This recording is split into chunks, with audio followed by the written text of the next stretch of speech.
انس بن مالک رضی اللہ تعالی عنہ روایت فرماتے ہیں قال كنا مع رسول الله صلی اللہ علیہ وسلم بتبوک فطلعت الشمس بيداء وبضياء وشعاع ونور لم أرها طلعت فيما مدى. فرمایا ہم نبی کریم صلی اللہ علیہ وآلہ وسلم کے ساتھ میدان تبوک میں تھے.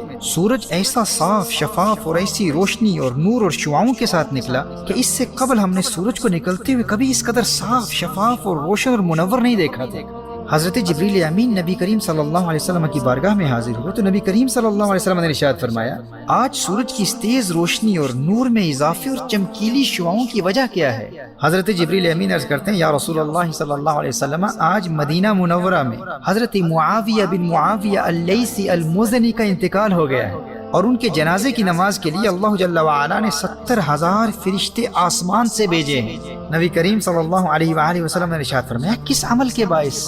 جبریل امین عرض کرتے ہیں قال بکثرت قراءتہ قل ھو اللہ احد باللیل والنہار. اور دوسری روایت میں قائما وماشیا وقائدا ومتجعا. جبریل امین عرض کرتے ہیں یا رسول اللہ صلی اللہ علیہ وسلم ان کے جنازے میں 70,000 فرشتے اس لیے آئے ہیں کیونکہ یہ رات دن اٹھتے بیٹھتے چلتے پھرتے ہر وقت قل ھو اللہ احد کی تلاوت کیا کرتے تھے. سبحان اللہ. میں دوستو آپ کو سورہ اخلاص قل ھو اللہ احد کی روحانی پاور کا اندازہ نہیں ہے. یہ آپ کی دنیا بھی سنوار دیتی ہے آخرت بھی سنوار دیتی ہے. اب دیکھیے نبی کریم صلی اللہ علیہ وسلم میدان تبوک میں ہیں اور جبریل امین عرض کرتے ہیں یا رسول اللہ صلی اللہ علیہ وسلم اگر آپ کا ارادہ ہو تو زمین سمیٹ لوں اور آپ ان کی نماز جنازہ ادا کر لیں. کونین کے والی صلی اللہ علیہ وسلم نے اجازت عطا فرما دی اور مسند ابو یعلا کی دوسری روایت میں ہے کہ حضرت جبریل امین نے اپنا پر زمین پر مارا اور تمام درخت اور سب ٹیلے وغیرہ پست ہو گئے اور میدان تبوک سے مدینہ منورہ میں حضرت معاویہ بن معاویہ اللیثی المزنی کا جنازہ نظر آنے لگا. جب نبی کریم صلی اللہ علیہ وسلم نے نماز جنازہ شروع کی تو آپ صلی اللہ علیہ وسلم کے پیچھے فرشتوں کی 2 صفیں تھی اور ہر صف میں 70,000 فرشتے تھے.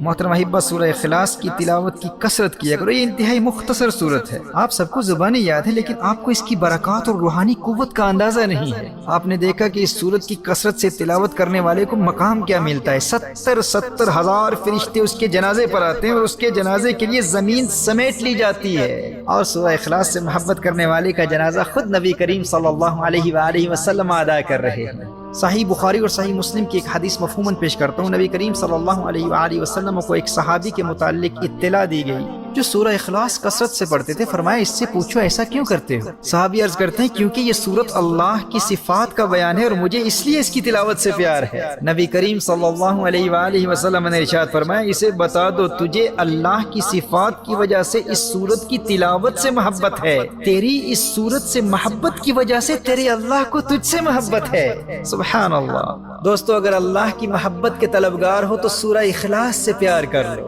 اور صحیح بخاری اور ترمذی کی روایت میں یہ الفاظ بھی آئے ہیں. فرمایا حبک ایاہ ادخلک الجنہ. اس سورت کے پیار نے سورہ اخلاص کے پیار نے تجھے جنت میں داخل کر دیا. صحیح بخاری اور صحیح مسلم کی ان حدیث کی روشنی میں اس سورت کا پیار آپ کو جنتی بھی بنا دے گا اور اللہ کا محبوب بھی بنا دے گا. نبی کریم صلی اللہ علیہ وآلہ وسلم نے ارشاد فرمایا یہ حدیث بھی صحیح بخاری کی ہے. فرمایا مجھے قسم ہے اس ذات کی جس کے قبضہ قدرت میں میری جان ہے یہ سورت تہائی قرآن کے برابر ہے. This Surah Ikhlas, which is also known as Surah Al-Tawheed, is 1/3 of the Quran. And whoever recites it thrice, whoever recites it 3 times will gain the reward of reciting the entire Quran. 3 مرتبہ پڑھ لیں مکمل قرآن پڑھنے کا ثواب ملے گا. مسند احمد کی حدیث ہے نبی کریم صلی اللہ علیہ وآلہ وسلم نے ارشاد فرمایا جو اس سورت کو 10 مرتبہ پڑھ لے گا اللہ جل وعلا اس کے لیے جنت میں ایک محل تعمیر فرمائے گا. حضرت عمر رضی اللہ تعالیٰ عنہ عرض کرتے ہیں یا رسول اللہ صلی اللہ علیہ وسلم پھر تو ہم بہت سارے محل بنوا لیں گے. اور سنن دارمی کی حدیث ہے 10 مرتبہ پر 1 محل، 20 مرتبہ پر 2 محل، 30 مرتبہ پر 3 محل. اور میرے دوستو جسے آخرت کی زندگی سے محبت ہو اور اسے اس سورت کی برکت سے جنت کے محلات کی ضمانت مل جائے پھر وہ سورہ اخلاص کی تلاوت سے محروم کیسے رہ سکتا ہے؟ اور پھر اس سورت کا کمال تو دیکھیے کہ یہ فقط آخرت کے محلات نہیں دنیا میں بھی محلات تعمیر کروا دیتی ہے. اس سورت کی تلاوت غربت و مفلسی اور بے روزگاری کا خاتمہ کر کے آپ کو مالدار اور دولت مند بنا دیتی ہے. امام طبرانی نقل کرتے ہیں نبی کریم صلی اللہ علیہ وآلہ وسلم نے ارشاد فرمایا جو شخص سورہ اخلاص کو گھر میں داخل ہوتے وقت پڑھ لے تو اللہ تعالیٰ اس گھر والوں سے اور اس کے پڑوسیوں سے بھی فقیری دور کر دیتا ہے. دیکھیے ایک شخص نبی کریم صلی اللہ علیہ وآلہ وسلم کی بارگاہ میں حاضر ہو کر تنگ دستی اور مفلسی اور بے روزگاری کا شکوہ کرتا ہے. نبی کریم صلی اللہ علیہ وآلہ وسلم نے ارشاد فرمایا جب بھی گھر میں داخل ہو تو گھر والوں کو سلام کہا کرو، السلام علیکم کہا کرو، اور پھر ایک مرتبہ سورہ اخلاص پڑھ لو، اور اگر گھر میں کوئی نہ ہو تو مجھ پر سلام پڑھ لینا۔ محترم احبہ، اس صحابی نے عمل شروع کر دیا، اور پھر اس کا فائدہ کیا ہوا؟ اس صحابی نے تو امیر ہونا ہی تھا، اس ورد سورہ اخلاص کی برکت سے اللہ جل وعلا نے اس صحابی کے پڑوسیوں کو بھی امیر کر دیا۔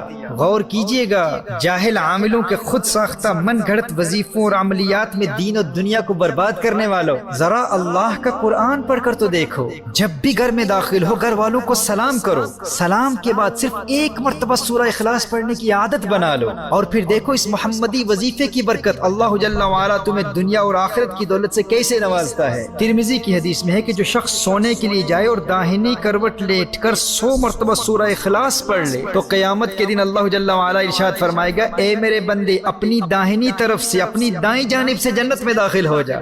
میرے بھائیوں، میری بہنوں، اللہ جانتا ہے کتنی زندگی باقی ہے، میرے سننے والوں کو یہ کام آج رات ہی کر لینا چاہیے، اور یاد رہا تو مجھ گنہگار کے لیے بھی دعا کیجیے گا۔ اب دیکھیے، مسند ابو یعلا کی ایک حدیث کا مفہوم ہے کہ جو شخص ایمان کے ساتھ ہر نماز کے بعد 10 مرتبہ سورہ اخلاص پڑھ لے گا، وہ جنت کے تمام دروازوں میں سے جس دروازے میں بھی داخل ہونا چاہے گا داخل ہو جائے گا، اور جنت کی جس حور سے نکاح کرنا چاہے گا اس کا نکاح کرا دیا جائے گا۔ ایمان کی سلامتی کے لیے بھی یہ بہت بڑا ورد ہے، اس سے محبت کر لو، کثرت سے پڑھو، اور میرا یہ پیغام اپنے تمام دوستوں تک پہنچا دو۔